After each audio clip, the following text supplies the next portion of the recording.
Hello, dear friends, I am with you, Sofya Dorinskaya. I am a psychiatrist and the director of the Medical Information Center and the School of Mental Health. I was asked to voice the topic. Forest fires.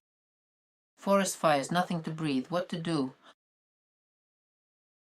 It's a difficult topic, and of course, breathing in a polluted environment is so to speak, it's exceptionally difficult to survive in such an impenetrably polluted surrounding environment.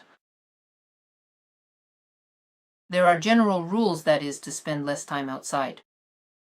If you are outside, you should wear a mask on your face, preferably a damp mask, and have a bottle of water with you to moisten it, as well as several masks, because if this soot has already settled on the mask and it turns black, then you should change it for a fresh one, also moisten it, and so on.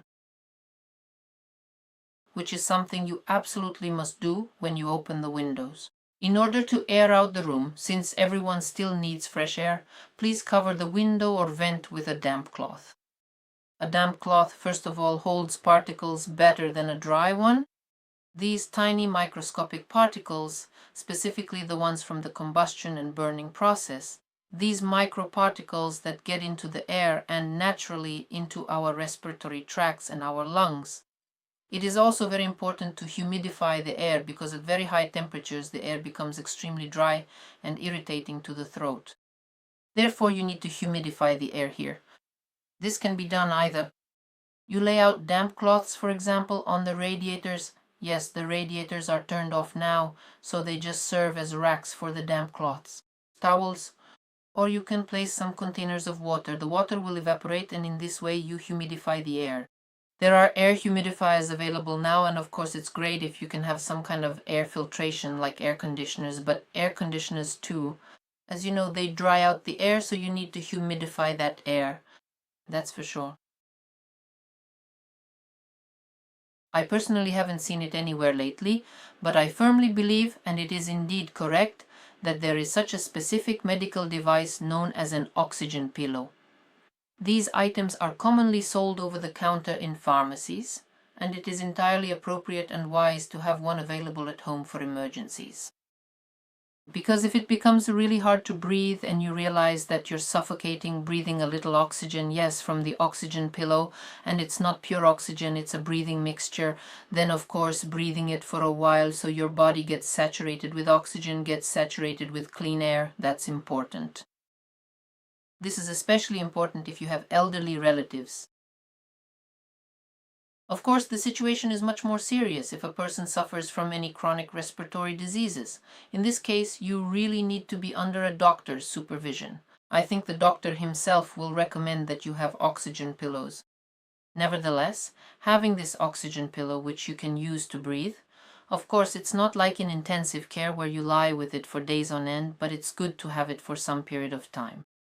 Having the opportunity to inhale this fresh air is important. And of course, since I firmly believe, and I think it's absolutely and completely justified to say, that I am probably the only truly knowledgeable and deeply experienced vitaminologist among all Russian-speaking doctors practicing today, a dedicated vitaminologist who extensively studies the complex effects of nutrients on the human body, the works of Soviet vitaminologists, the great vitaminologists. We are republishing these works.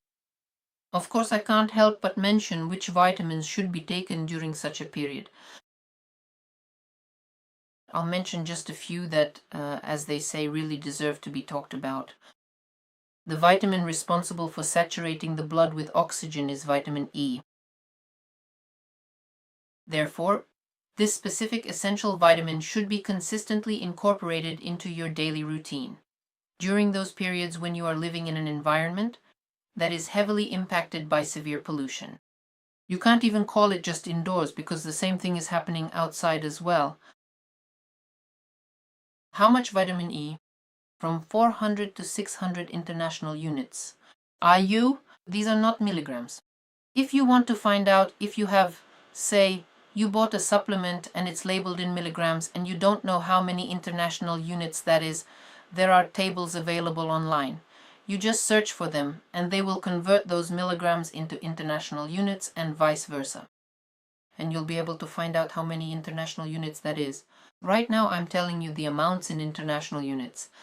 Fat-soluble vitamins are measured in these units. So vitamin E, from 400 to 600 international units. What happens if you take less? Scientific research and clinical evidence strongly suggest that if you take less than 400 international units, the human body simply will not show any significant physiological response. That is an insufficient amount for your needs, especially under such serious and intense work by the body to properly oxygenate the bloodstream. What is oxygenation? It's the saturation of blood with oxygen. Therefore, the dose of the vitamin should be such that the body responds. It must be sufficient. That's vitamin E. And the next vitamin, of course, is one that is always used up in stressful situations. There's no way around it. That's a given. The body does not produce this vitamin. The body can only get this vitamin from external sources. That's vitamin C. In absolutely any stressful situation and being in circumstances where the body cannot get enough oxygen, that is a stressful situation. It is always a stressful situation. This is the work of the adrenal glands. Definitely, this is the work of the sympathoadrenal system. And here vitamin C is being used up.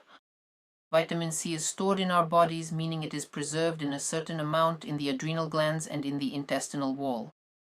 But it's important to understand that if there is severe stress, the body has used up its reserves, has depleted its resources, and after that it follows the path of deficiency and moves toward avitaminosis, towards scurvy. Therefore, the next vitamin that should be taken in such suboptimal living conditions at the very least is vitamin C. Vitamin C is also responsible for mineral metabolism, which is very important, and for the liver's detoxification function. It's clear that when we, so to speak, are fully exposed to toxic conditions, because this toxic air not only enters our respiratory tract, but our entire body comes into contact with it, then accordingly the body's detoxification function is working at full capacity. And the liver is of course directly involved in this process.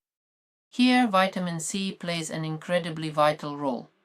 It is one of the key vitamins that absolutely needs to be consistently included as a staple in your daily diet, and it is something that a person simply cannot do without. I truly hope these tips will help you out, and so on. It is also worth noting that placing a damp cloth on the vents and windows is helpful. The absolute peak levels and highest concentrations of toxic substances are typically found in the morning. Therefore, when you open the windows in the morning, a damp cloth must always be hanging there. Humidifying the air, vitamins, wearing damp masks outside if necessary, and if you find it necessary, oxygen pillows as well. In any case, let it be there just in case. But remember, oxygen is explosive, isn't it? It's explosive, so you shouldn't store this pillow in places near fire or where there is any kind of heating. That is, you should store this oxygen pillow in some cool storage room. I hope I have answered this question. Thank you very much for your attention. Subscribe to the channel, become a channel sponsor, and get additional information available to sponsors. And thank you for your attention.